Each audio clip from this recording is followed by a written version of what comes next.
All right. Well, thank you so much for coming out to support Charlene, not support me, but support Charlene and the launch of this book. She's worked so hard in creating. Return to Exile. It's out. I know many of you guys have been waiting for it and anticipating it. Watching along as Charlene has read the book, through video and posted things about it, and now it's here. Now it's finally here. So, it is awesome that everybody is here joining in this celebration of this really cool thing that's happening.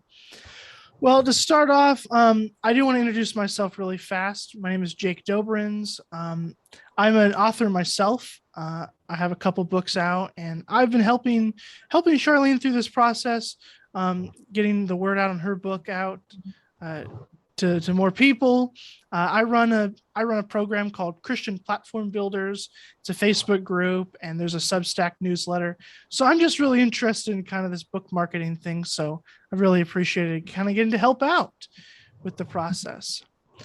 But enough about me. As I already mentioned, not about me. So what we're going to do here today is have about 35-ish minutes of conversation between Charlene/Marie and I. And it's going to be followed by a Q&A where other people can jump in with their questions. And we'll also talk about where to buy the book and some next steps and all that kind of thing. So it's going to be a great time. I know it. So before we start in with the interview, I do want to introduce Charlene, or writing under the pen name Marie Laure. Marie Laure is an author and leader of writing groups. She's earned 2 master's degrees in theology, one from Episcopal Divinity School and the second an advanced degree from Boston University School of Theology. Marie currently facilitates small writing groups focused on creating spiritual autobiographies through Osher for lifelong learning at the University of North Florida and the University of Southern Maine. She also began her own writers group, the River Writers, now in their 5th year. So I will let you take it away, and also great segue because I understand the River Writers are here with us today. The River Writers are here behind me. So what I want to do is, first of all, thank you, Jake. Your help this summer has been invaluable to me. All of the people here probably know that my social media skills are lacking, and I could not have done all of the things that we did without your help. So I really owe a lot to you for that, and I appreciate it very, very much. So now I want to introduce the River Writers, and as Jake said, we've been together as a writing group for probably 5 years, and this is the original 3 here. So Roger's here on my left. So this is Roger, and this is Mike, and this is Anne, and this is my husband, Lance Carden, and he's also been invaluable to me through the process because he's also an editor and a copy editor. So you can't get a better situation than that when you're writing a book. So he copy edited the book for me, and he's obviously listened to all of the book, as have most of these 3 people heard the entire book as it's been in progress, and it's been in progress for almost that long. So it's been a great experience to collaborate with them, and we meet once a month here, generally here, and that's what we do. We share our writings with one another, and we help each other, and it really makes a big difference in the writing, but also in the fact that there's a cohesiveness to that experience together. So I'm happy to have them here with me tonight. And I hope, at some point they'll want to ask a question or two when we get to that part. So I want to acknowledge all of you out there in the Zoom land and say thank you so much for giving your time tonight and sharing in this experience with me.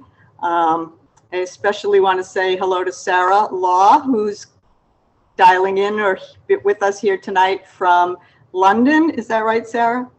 So she's the person who's from the farthest place, as far as I know. We have some people here from Massachusetts, Diana and David and Jeannie, and Linda and Galen are in Colorado. So we're covering quite a lot of territory here tonight. So I'm really grateful to all of you for being here. So back to you, Jake. Yeah, all right. Well, got a couple questions for you. Shouldn't be too hard hitters because you helped write them, but I I do want to start off and ask you about this pen name, Marie Laure. How did that name come about? So my pen name is actually my middle name, Marie Laure. And Marie Laure was my grandmother's name. So I'm my maternal grandmother's namesake. And so I really love using the name because it honors her in some way. That's how it feels to me. But it also means I'm actually writing in my own name, except most people wouldn't know that. So it feels genuine to me, but at the same time, there's a little bit of that protection that you get by using a pen name, especially when you're writing things like spiritual memoir. I find it much easier to write knowing I'll be using my pen name when the book is, finished. Okay. So how long have you been working on this book that we are celebrating tonight? How long have you been working on Return from Exile? So the book is part of what I'm calling my Serendipity series. And the first book was called Chances Are, and that came out in 2016. And shortly thereafter, in 2017, I began to consider taking a pilgrimage, but I wasn't really sure where that pilgrimage was going to be to. But I really had a sense of a call to go on a pilgrimage. So simultaneous with that, I had started writing about women who had found their voice and had found their place in the world via their voices. And Julian of Norwich was one of the women that I was writing about. And I had been introduced to Julian back at BU, thanks to Claire Wolf-Tyke, Dr. Wolf-Tyke. And she stayed with me somehow. And I explored more about her story, which I found extremely fascinating. So with the writing and the idea of making a pilgrimage, I put those two ideas together. And then I decided my pilgrimage would be to Norwich, England, and I would go to the Anchorage, which is a small cell attached to a church where Julian lived from the age of 50 until the time that she died, which people say might have been in her 70s. And she spent that time alone in the Anchorage, but the Anchorage also allowed her to be what I would call today a spiritual director, because there was a window out onto the street and people were able to come but to the window and talk with Julian, and she would help them with things that were important to them, spiritually speaking. So she became somebody that was just so fascinating to me. And I was spending at that time a lot of time on my own small screened lanai here in Florida. And there was something about those two rooms that just seemed like something special was happening in both of those places. And so she just seemed like the right person for me to go discover. So she is the first woman that we know of to have written a book in the English language as well. So she had a lot of things that meant something to me. And her story just resonated with me and fascinated me. So that was in 2019 that I made the pilgrimage, right before the pandemic shuttered the world. And Julian herself lived through the Black Death plagues of the 14th century. So there was obviously then another connection with Julian that has been brought out now in the book. So it's been about a 5-year journey from the beginning of this process to where we are this evening. Thank you so much for sharing that. Yeah, very interesting. So I think it'd be great if you read some of the book. We're celebrating this book and this launch. So I'd love it if you'd read a little selection of the book for us all today, and let us know, what section you're reading from. Okay, thank you. I'd love to. I chose a small chapter. Well, they're all rather short chapters, actually. And I chose this one because I think it encapsulates the essence of exile. And the full title of the book is Return from Exile, Revelations from an Anchoress in St. Augustine. And it's the exile theme that permeates the book, really. It's Julian's story. She's featured in the book. It's my story. It's my story as a woman, going through life, having relationships with my daughter. It's a mother-daughter story, but exile is the essence of the story. So I chose this chapter because it more or less encapsulates, I think, that feeling. So it's in part 3, and it's called Women. Part 3 is Women Speaking in Exile. And the title of this chapter is 222,000 Miles from Home. January 2019. A full winter wolf moon ensconced itself in a pinkish orange shawl borrowed from Mother Earth. It hung at midnight like a perfect ornament in a dark sea of celestial glitter. This full eclipse, lasting 1 hour and overlapping 2 dates on the calendar, January 20 and 21, 2019, would be the last of its kind for 2 years. It was traditionally believed that wolves howled due to hunger during winter, according to the Old Farmer's Almanac. Wolves are lonely-looking creatures. We humans project that onto them. Yet they travel together in packs. When one howls, "ah-woo," it is calling out to find the pack. Where are you? Nothing eerie about that. Each of us knows that feeling of being lost, exiled, and calling out for others. During the eclipse, I could hear in the distance neighborhood dogs barking in unison. The cold, clear air filled my nose with memories of standing under other full moons in frigid temperatures. In the sunshine state, such a sensation comes rarely, just like that super blood wolf moon. Without a telescope, I craned my neck to look straight overhead.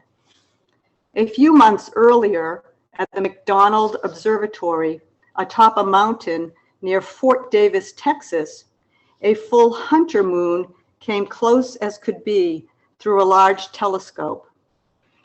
How was it possible that I could be seeing this in the far-off distance with my own eyes? It seemed to be a miracle. As is my habit, I offered up a few prayerful thoughts of gratitude for such majesty made visible. I talked, as I so often do, to Great Spirit whenever I see something of itself shown to the weary world. In the silent stillness, I sensed oneness with one so near and yet so far away. I saw craters on the moon's surface, and it seemed impossible to me that 3 human beings had once walked there, about 222,000 miles away from home. One of those astronauts said in retrospect that his experience, shared then by only 2 others in the history of humankind, created within him a deep loneliness.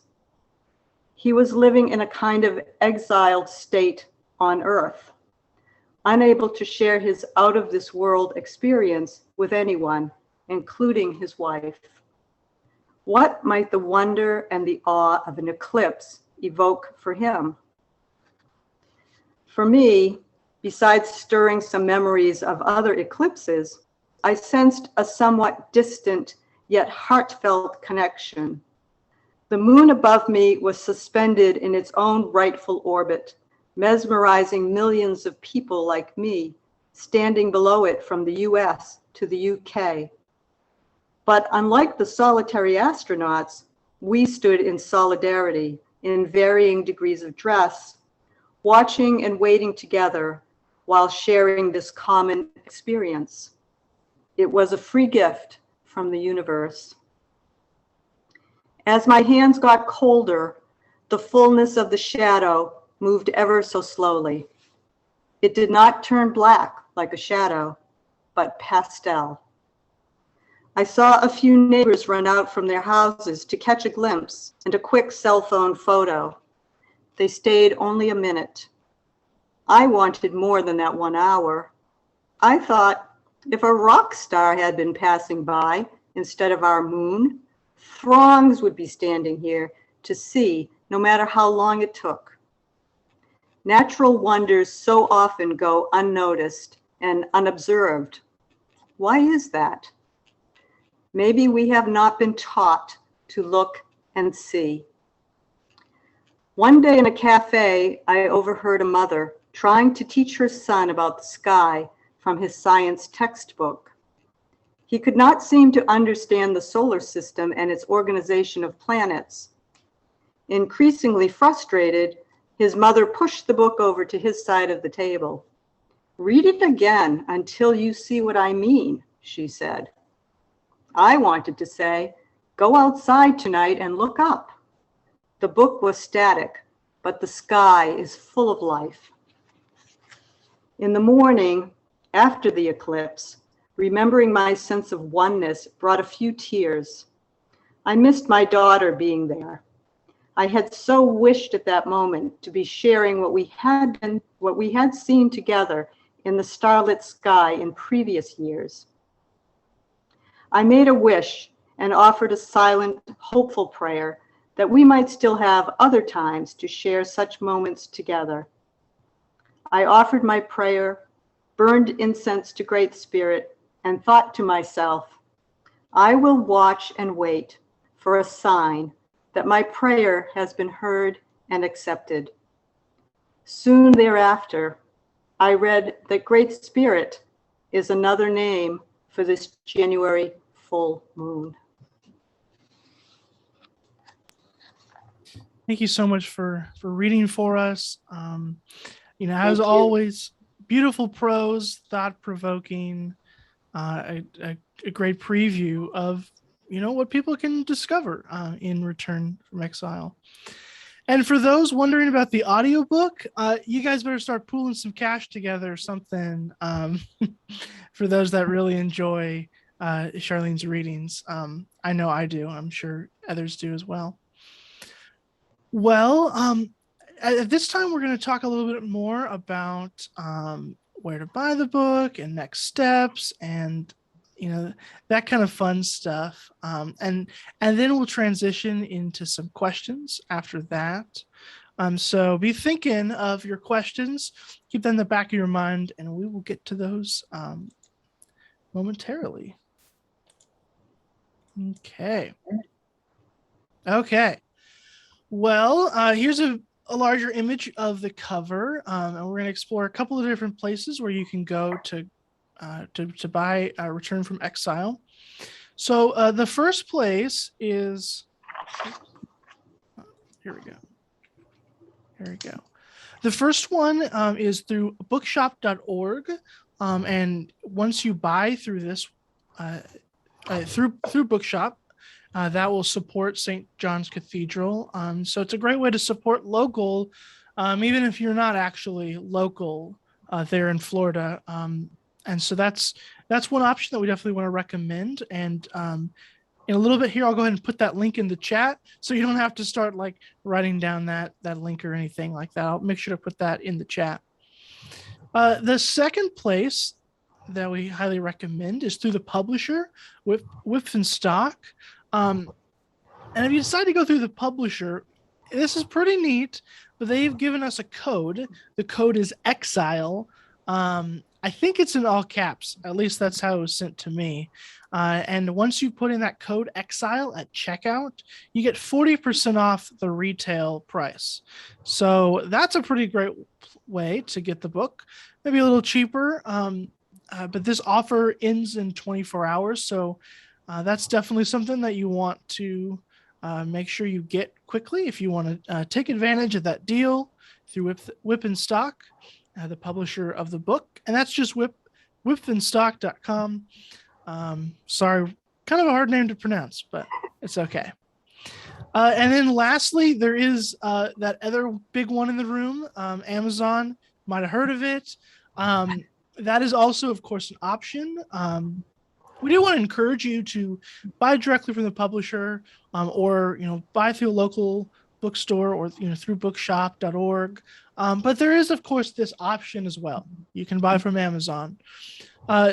We do want you to note that there's not going to be an ebook available on Amazon for about 3 months. So if that is your preferred format to read, you're going to have to wait on that for a little while. Okay. Another important thing we want to stress, because I'm an author, Charlene is an author, and I don't know if we have any other authors, but reviews are so important, especially in the first few months of a book. That can make or break a book launch. So as you get your copies, as you start reading it, we really encourage you to put a review somewhere online so the world can see. If you purchase it on Amazon, obviously there's Amazon reviews that mean a lot on the Amazon platform. But if you buy it elsewhere, or also in addition, if you buy it on Amazon, post a review on Goodreads. Goodreads is a social media platform for books, essentially, and it's a place where people find their next read. So yeah, go put a review on Goodreads. Make sure you mark it saying that you just finished this book. You give it those 5 stars, all that good stuff. This really helps the book get exposure to new people and helps people decide if they want to buy it or not. Books with lots of reviews and lots of stars, that might help somebody decide, yeah, this is one that I want to get. So there you go. That's some important information about buying, and then of course reviewing the book. I said it, so it's not self-promo, but it is that nitty-gritty stuff that we do have to talk about when we talk about books.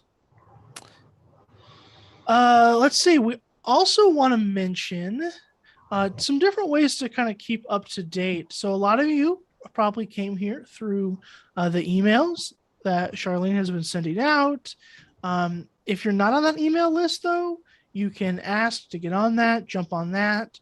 That's a great way to keep up to date, because just because the book is out today doesn't mean nothing's happening anymore.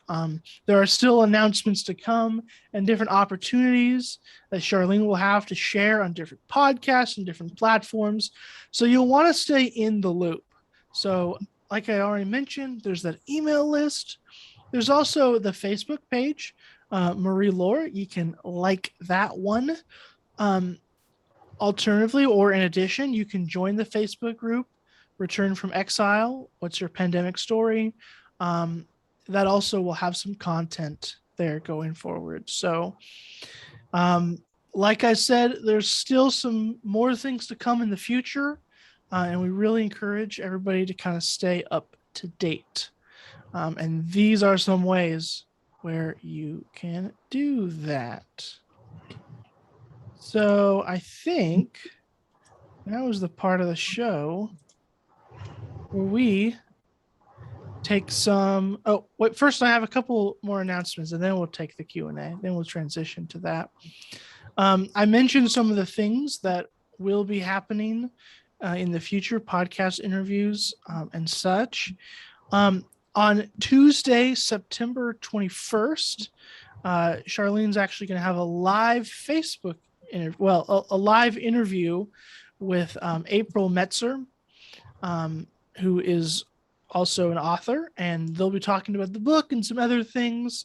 So you guys can see that by going to, I'm just putting the link in the chat for your convenience. You can go to haps.tv. Looks like that's not a direct link, but you can copy that and write it down, whatnot. But on Tuesday, September 21st at 11:30 Eastern Standard Time is when Marie will be large on there. will be on there for everybody to get to know better, interact with, and learn more about her and her work. Also, a little bit more toward the future, but it's on the horizon. She'll be on the Whole Church podcast. The recording's on December 14th, so it's probably going to come out a couple weeks after that. And so you can look for her to be on the Whole Church podcast. And there's some other podcasts that she'll be on that we're still working on dates and things. So I know all of you guys are huge fans of Marie Laure and you want to consume everything she puts out. So that's why you want to stay up to date and make sure you're following so that you can be sure to listen to those podcasts and live interviews and all that fun, good stuff. It's going to be in the future. Okay. Now I think it's Q&A time, if that sounds right. So, That sounds right. Okay, if anybody has those burning questions, go ahead and ask Charlene. So you have the option to either put your question into the chat if you're not comfortable speaking, but I think you are comfortable speaking from what I know of most of you. So I hope you'll ask whatever you'd like to know. And don't forget, unmute yourself.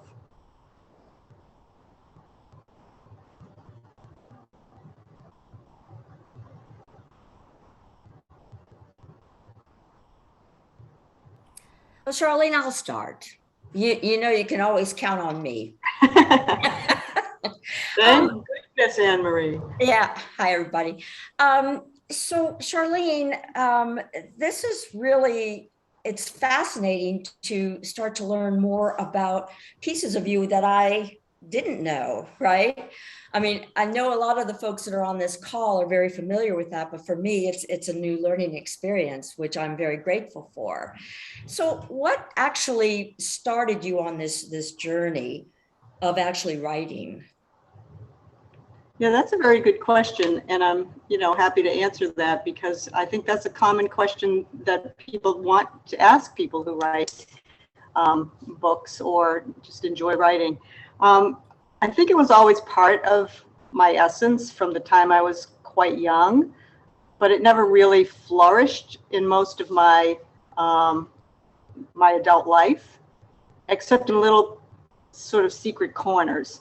And so I was able to have the experience when I was an older adult of going to divinity school. And I wrote a lot while I was there. And the more I wrote, the more feedback I got from people about what a good writer they thought I was. And it encouraged me in a way that I had not been encouraged, I don't think, as a younger person. And so it just developed from there. And I spent a lot of time working on that. And I don't mean working as in it was hard work, but spending time doing it. And the more I did it, the more I knew that's what I really wanted and needed to be doing. Yeah, that's wonderful. It's a great question. Thanks, Anne Marie. Oh, you're so welcome. Thank you. I think Pat has a question, Jake. Hi, Pat. Hi, I'm trying to, am I unmuted? Yes, you are. Yes, I am. Oh, well, the book sounds marvelous. I can't wait to read it. Thank you. And I wonder if you could talk more about your relationship with Julian of Norwich and how it was you came to her, and if you had any other kind of extra spiritual connections with her, like through dreams or that kind of thing. Yeah, another, thought-provoking question that makes me want to talk about Julian in like at length, because I feel so connected to her at this point. I wouldn't say I started out feeling the connection that I feel to her now. Mm-hmm. She fascinated me. I mean, her story fascinated me. This woman who was living through the plagues, and everybody says we don't know much about Julian's story, but my sense of Julian is we know a lot about Julian. Mm-hmm. She told us a lot about herself from the age of 50 going forward. She told us her story. She told us that she had a near-death experience when she was 30, and that she had visions during that near-death experience that changed her entire life. And there's so much in that for me that makes me want to know more. And so it was one pulling of a thread and another thread and just getting to learn her story. And the more I knew about her, the more I felt a kinship with her. And it was in part because of her small anchorage and my fascination with the idea that she actually did that. You know, she lived in this small space for 50, from 50 on, and she was there by herself. And I couldn't fathom what that would be like. So I just had to go find out. And so that's really how that connection was forged. But the more I read her book, which is Revelations of Divine Love, and went to see the original manuscripts that are in the British Library, and went to the Anchorage and spent time there and talked to lots of people, the more she became a real person to me, even though she's around 700 years ago, a real woman with a voice. And she was also, see, you got me started, Pat. she was also to me, she's the quintessential insider outsider. So she's living on the edge of the church during a time when the church is ruling everything in the village. And she situates herself there, and she gets to speak as a woman. Think about this, it's the 14th century. She's speaking as a woman about things of the church and of spiritual nature. And it's so mind-boggling that she got away with it, and she's been honored because of it. So there's just so much there that's rich, but also she's just an amazing woman. Great, thank you. Yeah, thank you. I see a hand going up from Chris's spouse. Chris, I don't know your husband's name, I'm sorry. Yeah, my name is Jerome. I am Chris's spouse. Hi, Jerome. How do you do? For those of us who were not raised Catholic and for whom the word anchorage is totally foreign, could you explicate that? Is that still a thing, or is it something that only existed in the Middle Ages? Thank you. Great question. And I do explain that in the book, just so everybody knows. So the anchorage was, and I don't think is in existence today. If I'm incorrect about that, Sarah, you might tell me, because it was mainly something that was going on in that part of the world in England. And so the anchorage was actually the small room that was attached to a church. And the idea behind it was that the person who was going to live in the anchorage was going to be there for the rest of that person's life. Men and women did that, but more women than men. And there were probably, I think, about 300 women in the Middle Ages who chose the anchorage. And the alternatives, if you think about it, were pretty limiting. So there was marriage, there was convent, and there was anchorage, or probably living as a single person, on your own somehow. So it wasn't the most unusual thing. It sounds very unusual to us today, but it wasn't unusual. I wouldn't say it was common, but it wasn't unusual back in those times. But she became a very well-known anchoress, which is what you call a female who lives in the anchorage, an anchoress, because of her writing. And it's her writing that lived on beyond, and it was her writing in English that really set her apart as a female author, actually. So I don't know if that answers enough of the question for you.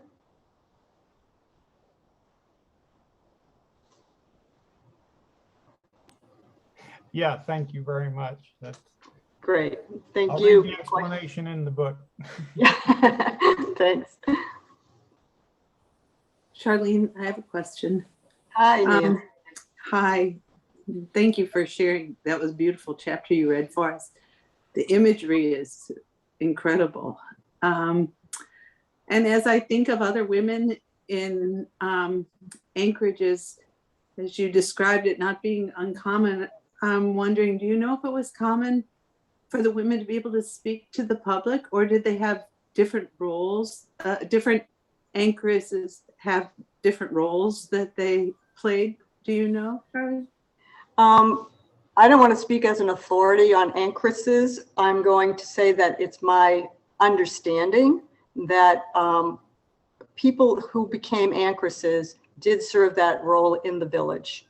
And if I need to be corrected on that, feel free, Sarah, to say so. But my understanding is they were part of the village life as anchoresses, and that was part of the expectation of the anchoress. And there were other expectations, but to your point, that was, I think, expected. Go ahead, Sarah. No, I think you're right, Charlene, and I'm not. I mean, it's not my academic specialism, but I do think you're right. And there was a text that was, well, it was not published in the way we know, but it was widely circulated, written a couple of centuries before Julian, called the Anchorine Rule. So it was sort of a guide, a guide for being an anchoress, and I believe there's some information in there that leads us to think that most anchoresses had this street facing window as part of their cell, their anchor hold. It would often be covered with a cloth with a cross on it, but they would be able to give some sort of guidance. I'd be careful about saying sort of the absolution and direction that a priest would give, but some kind of guidance, counsel, and so on. And we do know that Julian was particularly renowned for being a good listener. And a good counsellor, because it's mentioned in people's wills that they left money to her. So she definitely did have that reputation, which is wonderful. Yeah. And speaking of the wills, that was a requirement, actually, is that if somebody wanted to become an anchoress and they needed the approval, which they did, of not only the church, the small village church, but also the bishops, they had to prove that they could support themselves. And so Julian was named in 3 wills, I believe, in her lifetime. And that allowed her to be an anchoress, to continue, or to become an anchoress. Thank you. Thank you very much. And just so you know, I'm representing Little Rock, Arkansas today. That's where I am. So you got another. I'm glad to know where you are. Thank you. Charlene? Yes. Over the course of writing this book, did you find that your relationship to your own spirituality changed? I mean, how did writing the book change your sense of yourself as a spiritual person? Wow, I love that question, Rochelle. Thank you. Absolutely, yes. And I would say it became easier for me to talk about my spirituality. And so my own sense of spirituality and my own journey in my spiritual life has been a private one for the most part. And I think that's true for most of us. This really sort of helped me to get my voice about my own spirituality and talk about it openly. And if you're going to put it in a book, you can't hide about that anymore. And it feels really great to be able to do that. And it did take me deeper into places. And it also served its purpose in some ways that were unexpected. And I'll let you read the book to find out about that. I love the question. Well, that's actually sort of, hi. Hi, Greg. Sorry, I can't change my name. My name's Greg. Great to meet all the rest of you. In one of the recordings that you did, there was this great moment when you're like, I was expecting the church to look like this, and then I got there and it was like in the middle of the city. Like it was like, you're like, wait a minute, that. And so I was just wondering, were there, I mean, I'll read the book, I'll get there, but like, are there other moments like that were sort of you go in expecting one thing and then you got the other? And I'm a pastor, obviously, because I'm in the church. But I'm sort of curious on that spiritual journey. Were there places where you were expecting, I'm going to go on this trip, I'm going to go on this adventure, and so that I can, land up in, Oz, and oh gosh, I landed somewhere else. Yeah, and that's the nature of pilgrimage. Right. So if you think you're going to have an experience, forget it. You're going to have an experience, but it's not going to be what you were thinking about when you left home. And that's the whole idea behind making a pilgrimage. And that's also where the resistance to making a pilgrimage comes, because before you get started, there's something in you that knows, or there was something in me that knew something was going to change. I didn't know what that was, but I knew it was inevitable. And so there's a resistance to that. So just on the trip itself, you know, I ran into all kinds of people and places and things that were new to me, but also unexpected in ways.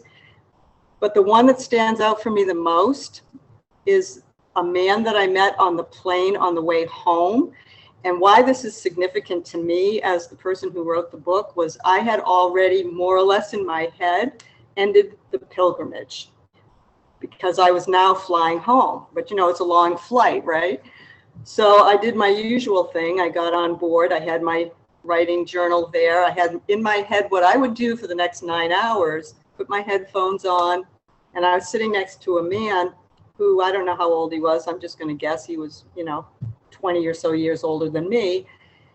And he only nodded and I nodded back, and I thought, this is great. Well, at some point, he and I left to go to the bathroom and came back and sat down, and he said, "Are you a writer?" And I said, "Yes, I am." I said, "Are you going home?" Because I just really wanted to keep it simple, right?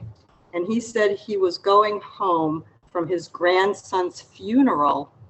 His grandson was 24, had been climbing the Matterhorn and fell to his death. And that was such an unexpected moment in the whole, you know, time that I was traveling. I just put everything down and we ended up talking all the way home. And it was so powerful and unexpected and unpredictable. So, yeah. Good to see you, Greg. Should I turn to the River Riders and ask if they have anything they'd like to ask? Oh, Cheryl Ann, would you like to go first? You need to unmute. That's what I was saying. I'm not sure how to unmute myself. Hi. Hi. I'm just curious. I came in a little bit late. I apologize. That's okay. But how did you even come to discover Julian? Well, I did mention that briefly. So she was introduced to me when I was at BU School of Theology by one of the people that's here tonight, Dr. Claire Wolfteich, who's also endorsed the book, by the way, on the back. So thank you, Claire. And she had a wonderful course in Christian spirituality. And I read some of Julian's work then, and I thought she was a pretty fascinating person. But at that time, I was so busy with so many courses and books to read and so forth that I couldn't give her a lot of time. But I kept her book, and I found myself going back to it from time to time. So that was my introduction to Julian. If I could ask another question. Sure. Do you think that in some way she was the precursor to the folks we would call I've lost the word. Spiritual directors? Yeah, in my view, I mean, I wasn't there, but in my view, part of her role was exactly that, because she did give counsel to people in the village. And so she served a very important role there. So she's in the church, but not in the church. Mm-hmm. And so maybe you don't want to go talk to the pastor about something, but you can go talk to Julian about it. And other people have written about their experiences. Marjorie Kemp, for one, has written about her story of encountering Julian on the other side. So I do think she served that role. And maybe it wasn't even looked at as spiritual direction or what we call spiritual direction, but she had a definite role like that, in my opinion. I'm wondering, was this curtain always down? Did she speak through the curtain or did the people see her? No, I don't think people saw her. Did they, Sarah? No, I mean we don't know how closely she followed the rules, as it were, or the rule for anchoresses, but the suggestion is generally that the cloth was down. It was a black cloth with a white cross on it, but you know, whether she saw fit to draw the curtain aside at some point, I don't know. I wouldn't like to say. I don't think she sort of, you know, stuck her head out of the window and chatted away. I don't think it was like that, but she's so comforting and homely and personable in her writings. It's quite possible to imagine that she might have. Thank you. Yeah, there's a lot of speculation. I think there's a lot of speculation about how she actually was as a person. But I'll say from being inside the anchorage, that I got a sense of what that might be like for somebody who lived there. And that sense was, so there's the one window, there are 3 windows, one that looks into the church so that she can be partaking of everything that happens in the church on a daily basis. There's another one that's for passing food back and forth between a chambermaid and herself. And then there's the one that's out to the outside. And in the anchorage today, even though this is a reconstructed anchorage, because the original one was bombed out in 1942, I think, in the Blitz, there's a window there that looks out into the garden. And so I was sitting there and I was thinking, and I could hear the street sounds, you know, and I could hear people wandering around. And I thought, I can imagine this would have been a very easy thing for someone who was sitting there every day, all the time, to find her way into the community. So I'm going to ask your patience so I can turn to these lovely people behind me who are just, you know, they're just part of my story. I mean, it's just no other way to describe the River Riders. So if any of you have anything you'd like to ask or say or whatever. Since you described it that way, of us being part of your story, one of the things I'm aware of as you're talking and sharing this is there was some waiting involved. Right? You ended up. Am I remembering that right? Yes. You had to wait, take your pilgrimage, and then the book was nearly finished. And then the pandemic hit, and so you had to wait because you wanted to say more, right? Completely. And it struck me that it's a very good, the book itself and your experience with it is what I would call actively waiting. It's very instructive in terms of actively waiting. So I can say more about that. It's funny what you forget, you know, it's true. So I had planned the pilgrimage in the year 2018.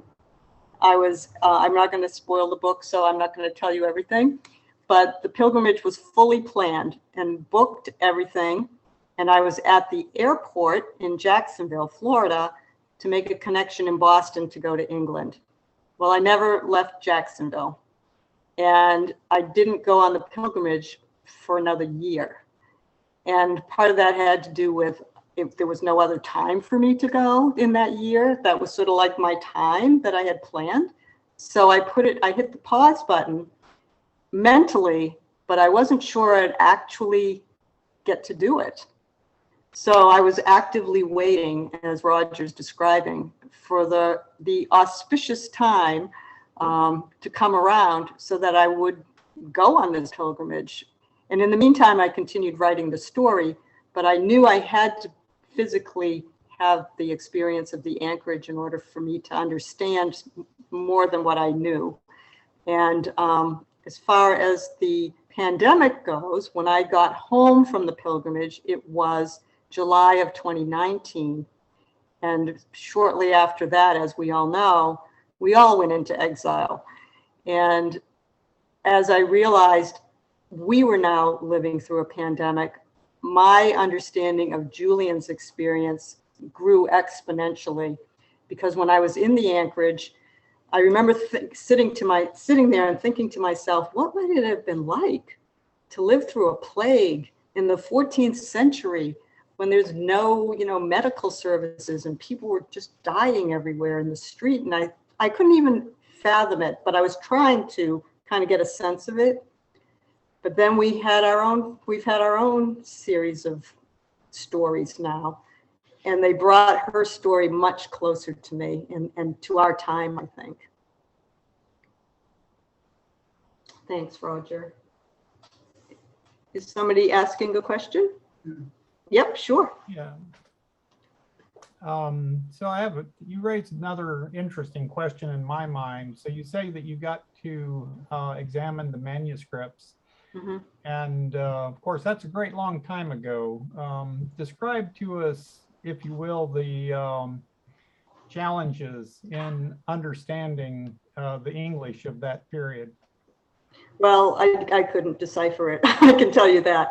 And the manuscripts that are held in the British Library are actually written by the scribes that copied the original. So the original, nobody, I don't think, has their hands on at this point, but the British Library has all these copies that were written by scribes.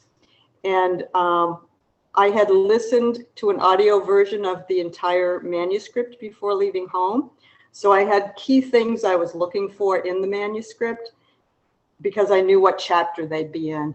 And so her most notable quotes were the things that I was trying to find. And when I did find them, I could read them.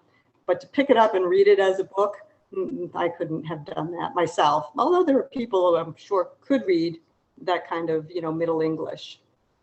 So it was a great experience just to have the manuscripts in front of me. I thought that was pretty thrilling, actually.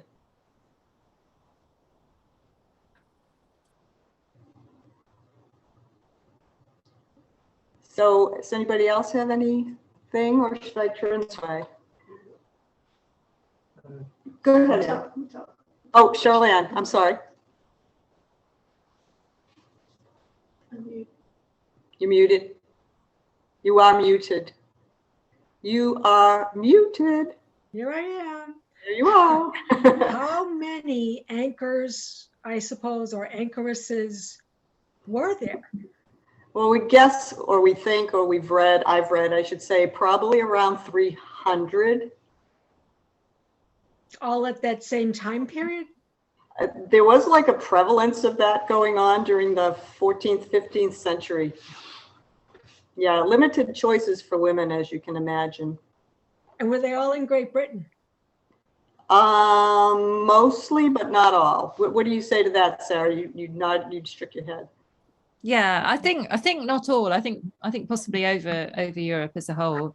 But I don't have the figures, so lots in Norfolk. Lots in Norfolk, Yeah. yeah. Yeah, that's very interesting in itself. Someday I'll look into that one. So what about Anne? Did you have something you wanted to ask? In this process, was there a time when you felt that you got an affirmation or a confirmation that you were on the right track? And if so, tell us about it. An affirmation or a confirmation that I was on the right track. I guess at first I would have to say I wasn't so sure when my pilgrimage didn't happen the very first time. And I thought, what's going on? Why didn't that happen? I really thought I was going to England. I'm not going. And I had to think about that for a long time. And at that point, one of the things that I thought about was initially I was going to go to Norwich. But then I thought, well, while I'm there, I might as well just go on down to Canterbury. And so I started thinking about how I had almost convoluted the actual pilgrimage call, if you will. And I said to myself, you're not really being true to the call, and you need to follow that, and then things will happen. And that's exactly what happened. Once I let go of certain other things that I thought I wanted to do, and followed through exactly the way I was meant to, everything fell into place. Not one missed train, not one missed flight, not one, missed opportunity. Everything just, I sailed through the whole thing. So I knew it was right. Mhm. Good. Thanks. Lance, did you have anything you'd like to say to us? No, I don't. I'm good. Okay. I had to ask. Well, we've almost been here for an hour, so to respect everybody's time, we should probably start wrapping it up. I'm sure if you guys have some more questions, Charlene would happily take your email and answer those. But on behalf of Charlene, I just want to thank everybody for being here today, participating. Lots of great questions, good discussion. It's been fun, and I've learned a lot, and just really appreciated getting to experience the heart in Charlene's writing. And of course, go check out that book. She left you lots of little teasers where you got to read to find out. So perfect. There you go. I had put some links in the chat earlier. I do want to say, unfortunately, we found out behind the scenes that the whip and stock code is not working for some reason. Okay. So I'm sure you'll receive an email about that later, but for some reason on checkout, it's not recognizing the code. Okay. We'll check into that. And I'm glad you brought that up, Jake, because I want everybody to know here that that is an exclusive offer to you for being part of the book launch. And so we will get the code to work.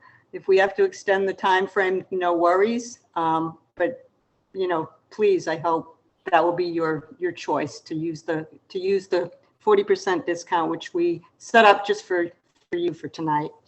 And I'm reading some of the chat, so I'm really appreciating that. Yes, Ann. Speaking of which, I was told that it would be 4 weeks before I could get a hard copy if I wanted a hard copy when I Okay. talked with them. But I did get the soft copy. I don't know if you could hear Ann. Ann has the book. She got it in 2 days from Whip and Stop, which was really amazing. She just said it's 4 weeks or more for a hardcover if you're so inclined. So just FYI, you can get the book pretty fast, I think, if you go the soft cover route. And I'm reading these lovely things in the chat everybody put in there. So I'm thanking you all for that. But I'm also grateful that you would come to this book launch and support me and my work and meet my friends and come into my living room for a little while. That's right. We are gonna, you can clap. Thank you. We're gonna end by playing the book trailer that Charlene made, and then we will see you later, or well, maybe see you later. Stay in touch, everybody. Thank you so much. Okay, let's see. Thank you, Jake. Let me make sure I got sound attached.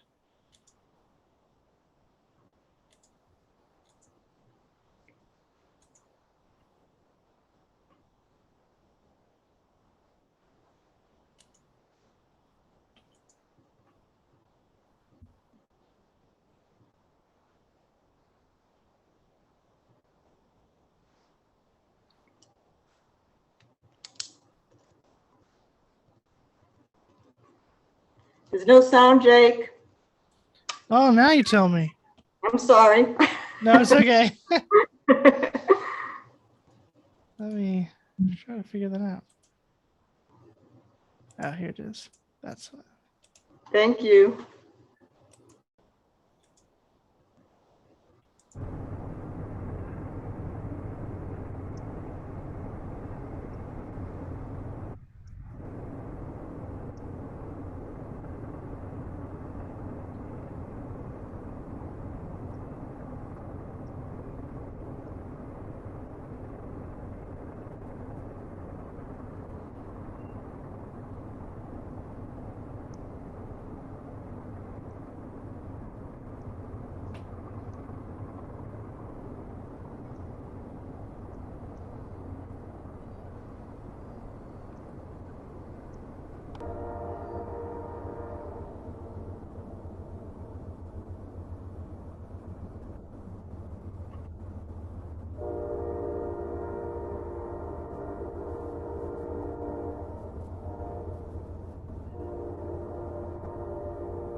All righty.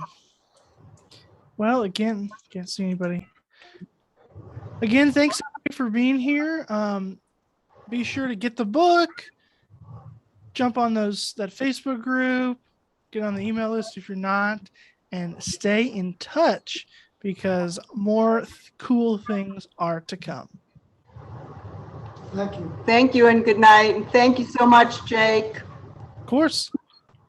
Stay safe, everyone.